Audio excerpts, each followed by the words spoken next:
Welcome to Polaris Live. This is Sarwar Kashmeri welcoming our viewers from around the world to this series of programs on the United States and China in the world. This program is brought to you live in conjunction with the Foreign Policy Association of New York. Viewers can ask questions by using the chat button on the right-hand side of the screen. We'll try to get to as many of your questions as time allows. As a reminder, PolarisLive.com is a commercial-free, viewer-supported channel. You can help us by subscribing to our YouTube channel and signing up to our newsletter at Kashmeri.com. My guest today is the well-known Indian analyst, writer, and commentator, Mr. Luv Puri. Luv has worked in the field of international affairs for 2 decades, both as a practitioner and as an analyst. He was with the UN Department of Political Affairs, which he worked at the highest levels of multilateral diplomacy, including as part of the Secretary General's team. He worked for the widely read and respected daily The Hindu, where he reported on conflict areas with a focus on issues related to human rights.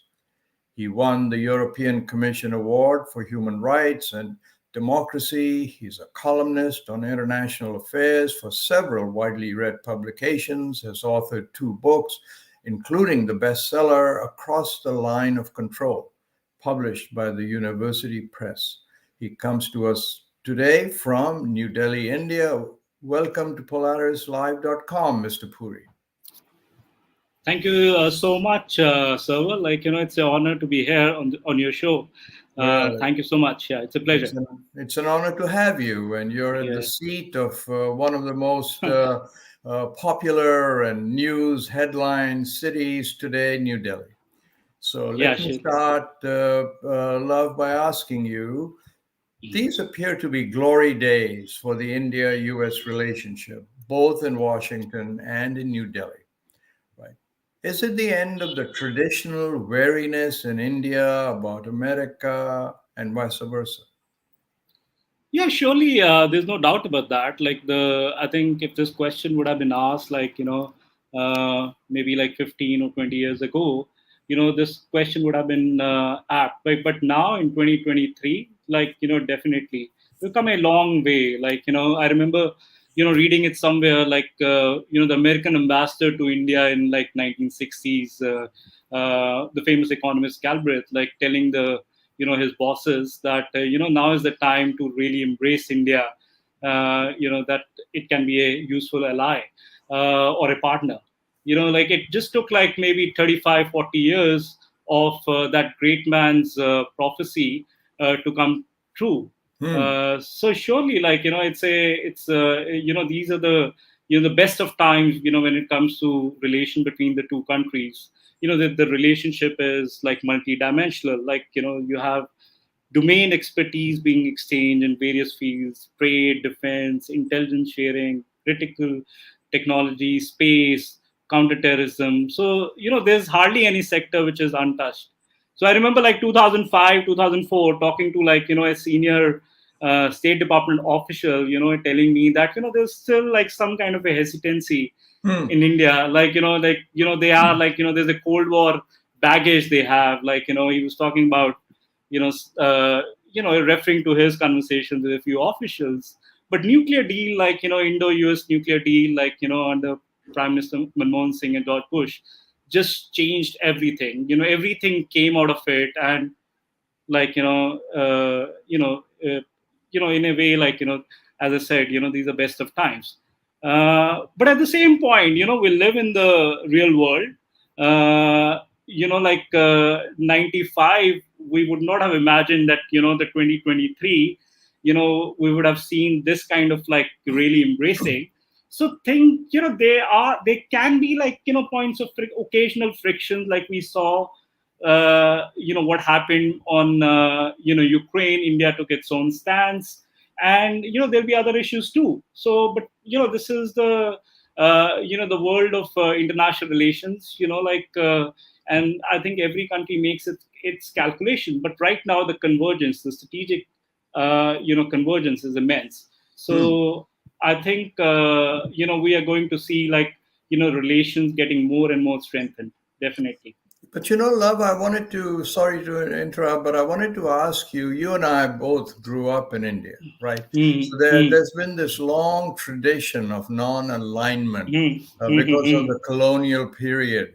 Hmm. And that was like a web on the lens of a camera, blurring and so on. And so is that feeling as new generations come into India lessened now? And India has a more real politique, as Dr. Kissinger would say, approach to foreign policy? There's absolutely no doubt about that. I was referring to that conversation, in 2005. So there has been a generational change, definitely. So the people, of whom, my, some of my good friends in the State Department, they were referring to, they've gone retired. You may see like an occasional column in the newspaper where they're talking about, let's have this approach of non-alignment. Don't forget, America can stab us in the back. They're reminding us of like Bangladesh, etc. Which I don't know how many people of the present American generation, especially millennials, know about that. 71.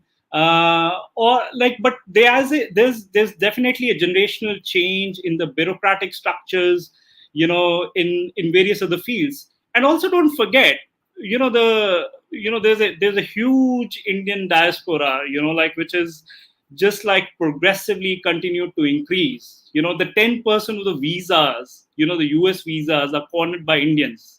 Can you imagine that? Like 10% of that. 65% of H1B, L1 visas are again cornered by Indians. Then again, 1 million visas already processed in 2023, and we are right now in October. So this is a people to people relationship, bottom up relationship, that the what you're talking about, the non alignment, like, okay, there'll be, India lives in its own geography. We shouldn't forget that. So when it came to its own interest, like buying cheap oil, it definitely went for Russian crude oil. But the interesting part of this relationship is that both sides know their red lines. US knows India will never be a kind of an ally. If they have to send troops to Iraq and Afghanistan, India will never send its troops under the US command. But that is not true for like many of the Western European countries like UK or even Canada. So that America knows that. And similarly, America also knows that India has its own territorial constraints. It has to deal with China, it has to work with Russia. There's a dependence of the weapons, because for a long time, what you're talking with the era, in that era, the most of the weaponry, the hardware especially, came from Russia. So, and it takes time to make that change. It's happening gradually. The weaponry is coming from the US, the military supplies, or France. But this is a very glacial and very slow process. From the American side, Love, the relationship is viewed as highly strategic. It's a Hmm. Hmm. long-term shift in U.S. foreign policy through multiple lenses, right? Hmm. Especially harnessing India's large and growing middle class as consumers, Yeah. but also binding India in opposition to China. Now, you've hinted at this in your last answer, but are these two views now understood and shared in India? Uh, I think that definitely happened in 2020. When there was this, there's a place called Galwan, in the Ladakh sector. Yes. And it's a lesser known fact that America did help India, I think in terms of some, in terms of procuring night goggles, etc. Ah. So there's already a kind of maybe some things don't come in the public domain, but occasional leaks here and there. But as I said, it's American policymakers have made this calculation way before what happened in 2020. India is right at the center of Indo-Pacific strategy, and yes, that's true. For Americans, they are China is, kind of a worry for them, but at the same point, know better than all of us, how the relationship goes about it. Even if you talk about deterioration of relations, you have like Secretary of Commerce going, Secretary of State going, so many American officials have gone. So it's a very there is a strategy. I wouldn't say build India in opposition to China, but like learning the lessons from COVID, where one country doesn't monopolize the supply lines, and doesn't weaponize or leverage it. So there is a push toward diversification, and India being now the most populous country, with 800 million population, below the age of 35. That's like double the size of US population, and obviously again double the size of Europe. So you can help India to become a manufacturing powerhouse, and diversify your supply lines, so that the situation which erupted during COVID times doesn't come up again. That's a different question, whether India has that ability and capability to seize the moment or not, this geostrategic opportunity. But that calculation is definitely going on in the minds of American policymakers, and they mince no words about it. Yes. Yeah. But I want to probe a little more into the China-India relationship. I mean, in spite of the very brittle military ceasefire in the Himalayas, thousands of Indians and Chinese troops face each other in that frigid region. But trade between China and India continues to grow. It's almost doubling every year. China invests in India. China is a large part of the supply chain in India. How do you explain this this to an American audience? I think it's a reality which is true of Europe or America. There is an immense dependence on China, when it comes to supply chains. A cursory, just like a random search would indicate like the dependence. If you talk about raw materials for pharmaceutical companies, that comes from China. The machines, like for instance used in coal mines, that comes from China. Electronic products, the TV, I have if you want to buy smart TVs, 1/3 or 1/4 of the price, those come from China. So we're talking about this dependence which has taken time. You just cannot replace it in 2 days or 3 days. So yes, from 2010 to 2012, the trade deficit with India, in favor of China, that has become 4 times. There's no doubt about that. And that's a reality. So in that respect, it just takes time to just diversify your supply chains. It won't happen magically. And I think, if you see the statements of Indian ministers, and they've said so, there's a dependence. We just cannot say goodbye to China anytime soon. There's a qualitative, in a way, the products which come from China, some of the products can be they say that, oh, these are inferior, whatever. But some of the products which come from China, they are at a very lower price. And if you import it from Europe or somewhere else, electronics, those will be 4 times the price. So how do you do that? How do you scale up that? So it will take time. देखिए love, ये prime minister Modi का nationalist bent यहाँ headlines पे काफी होता है. हाँ, तो अभी हम इंडिया को दुनिया की सबसे बड़ी डेमोक्रेसी बोल सकते हैं. Given Prime Minister Modi's nationalist bent and treatment of minorities, is it accurate to describe India as the world's largest democracy? See, again, it's a fact that he came to power at least with votes. So the things should be better. It's the concerns are valid. There's absolutely no doubt about that.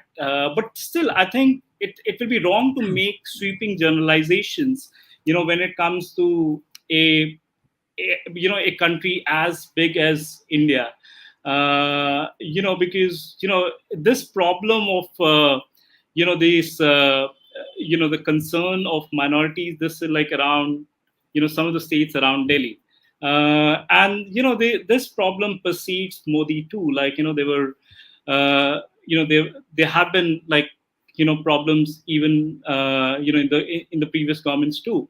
But at the same point, there's absolutely no doubt about that. If you don't have social cohesion, as many economists have said, that FDI or MNCs, will will find it difficult to come. So I think it's in the larger interest of the India economic story to make sure that this social cohesion and your the charm of India as a democracy continues to be upheld.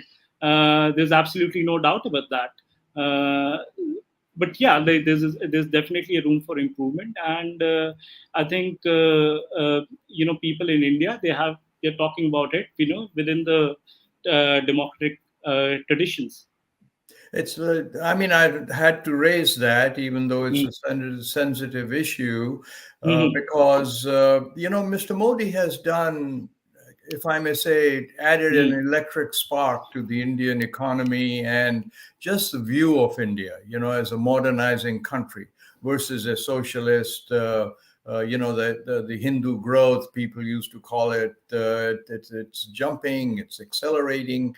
And so I just had to ask that question because it's always in the lenses of Americans when they view China. But allow me, Luv, to take a moment to remind our viewers that PolarisLive.com is a commercial-free, viewer-supported channel. We're tightly focused on the most consequential relationship of our time and its impact, on the world. Coming back now to my guest, Mr. Luv Mm. Puri, the journalist and writer, author, who's coming to us from New Delhi. So, Luv, let me ask you: 30 years Mm. ago, India and China, their gross domestic product per person was about the same, right? Today, China, its GDP per Mm. person is almost six times India's, and India is just about where it was. So, is it even realistic to think of India as a counter against China, or an attempted counter against China, as America is doing in its strategy now? What do you think? Shed some light on this. I think that's very important. I think that relates to previous question too, like whether India is able to seize the moment or not. As I said, like that you have 66 of total, India's total population is below the age of 635. They're like substantive problems, like if India really wants to seize the moment. One is like particularly is with respect to like the poor human resource. Literacy levels are like still like 74, but like whether that's like really a functional literacy, that's a question mark. And the very prominent economists like Amartya Sen, they've talked about it. Like, what's the reason behind the China story? It's the investment in health, education, which really makes the difference. So I think the primary education investments need to, be increased, definitely. And then I think one thing which is like lesser talked about in India, though there are reports, occasional reports from ILO, etc. The poor female participation in employment, in India, that has come down from 27 or 30%, like a few years ago, to 20%. It's Bangladesh, it's like 30%. So when you have like only 20% of the female participation, whereas in China I think it's hovering around 70. And I've worked in like Southeast Asian countries. Over there I remember, like in one of the meetings with our team, Aung San Suu Kyi, she mentioned that there are more women diplomats in Myanmar than male diplomats. She said it with pride. That's a different thing, that what happened in that country later on, for a different we can have a different program for that. But like, female participation is it's like abysmally low. Then connected with that is like, I think, the rule of law in India. Like, that's again a question mark, and that is linked with women going to their workplace and then finding it secure to go. Then another point, I think, Indian bureaucracy, it's like a kind of like based on imperial civil service. It may, you may need those skills like 50 years ago or 40 years ago, or maybe 100 years ago. 2023, you need domain expertise. The exam which they have is like, where they select uh, for the senior most positions, it's basically 3 or 4 or 5 disciplines. You're tested on that, and that have no correlation to the work they are going to do. Like, if they're going to work on civil aviation, they have to learn, while they're working. So now I think it's the time for like domain expertise. That reform needs to be carried out. Congress has talked about, Manmohan Singh has talked about, Prime Minister Modi has talked about, but like it's very slow to happen. Then I think the issue is the synergy between the states and the federal level. I think that's very important. Like somehow India still has a constitution which has somehow the center, the federal government. Like I think it's more powerful in every respect. So I think decentralization planning, where you give more rights to the states, and they can get direct FDI till the time, obviously with the caveat of national security as it prevails in the US. So you need that. Like in a country as vast as India, you need that federal structure. And the last point, I think you touched upon that in your last question, the social cohesion. Especially in the north, Yes. south, it's not an issue, and in your place of birth, like maybe like it's not an issue, and Bengal, Bihar, and other places, but definitely north. You have to make sure that you tackle that those concerns head on. Gurgaon, for instance, is presented as like North India's Bombay. Like you have like MNCs and all that, and we've had not so pleasant incidents. I think a month ago or 2 months ago.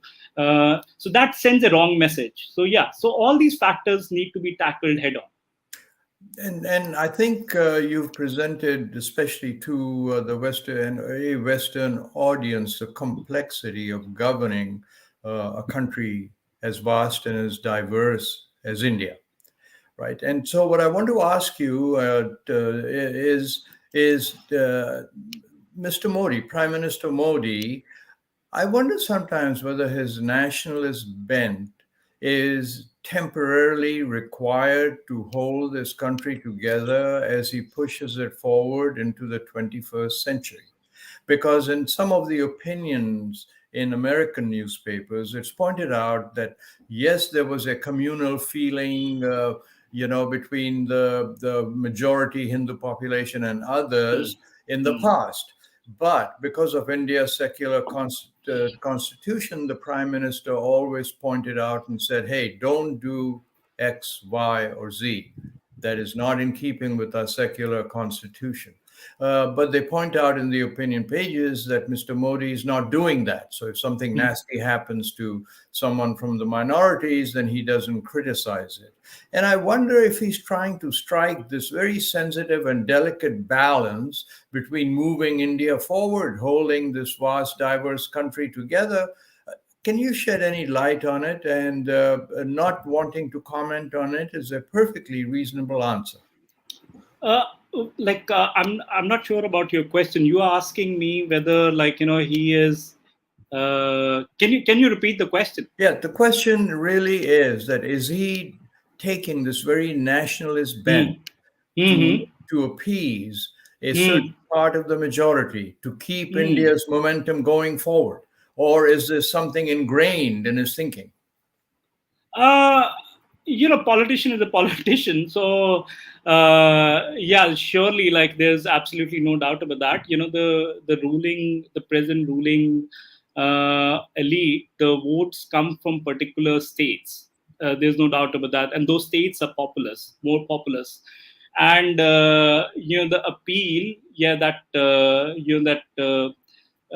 whatever agenda he has, or he moderates that agenda from time to time, is has a temporary resonance. We don't know how long that resonance will be there.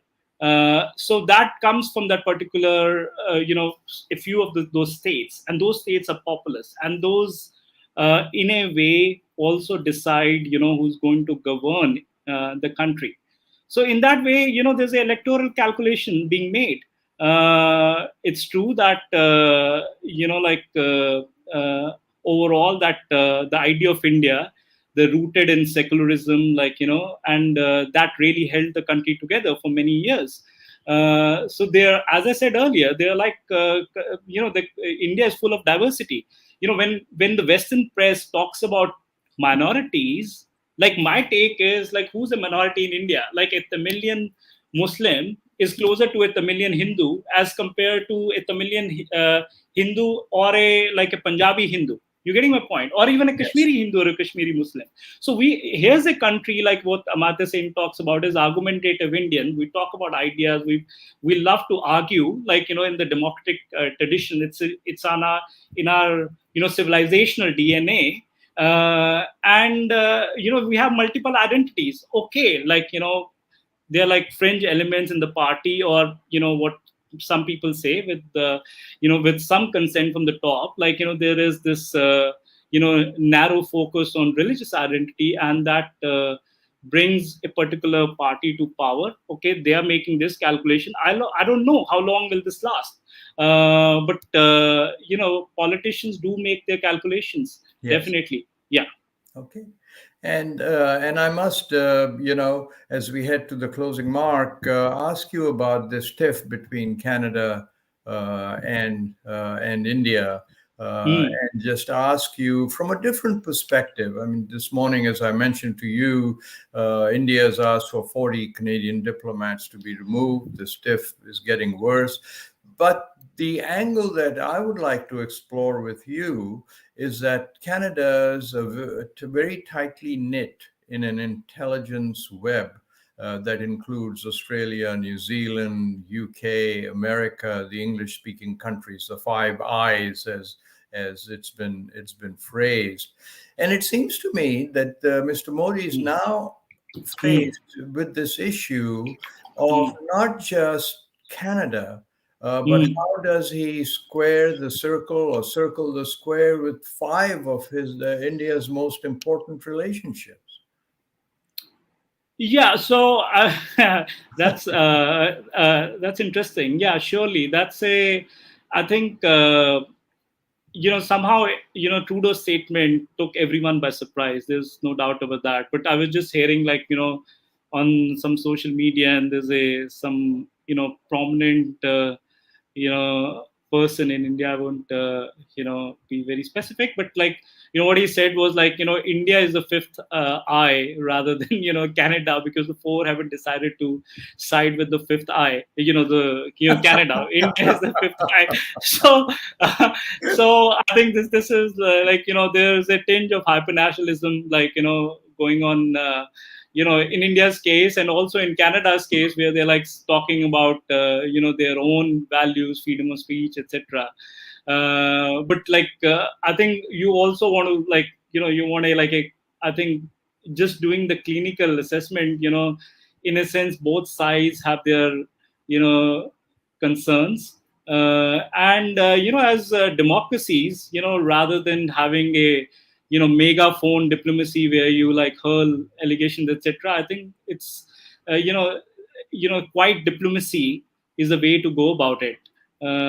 That's the only way, that this any issue, like, India has its own concerns about, like, the violent secessionism, intersection of violent secessionists and organized crime, and I think, having lived in the West for long, I understand, like, even in this day and age, what happens is that you are, in a way, influenced by what you hear, right in front of you. Like, so there is a serious problem, when it comes to, like, really getting the Indian concerns across.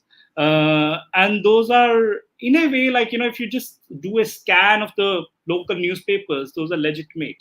The organized people from the organized crime, they claiming responsibility for assassination of like some of the Indian nationals, and they're doing it openly on social media, and those people are living in Canada, and it's being done openly. So I think the problem somewhere is that both sides, especially India, before this event, wasn't able to put this point in a forcible manner.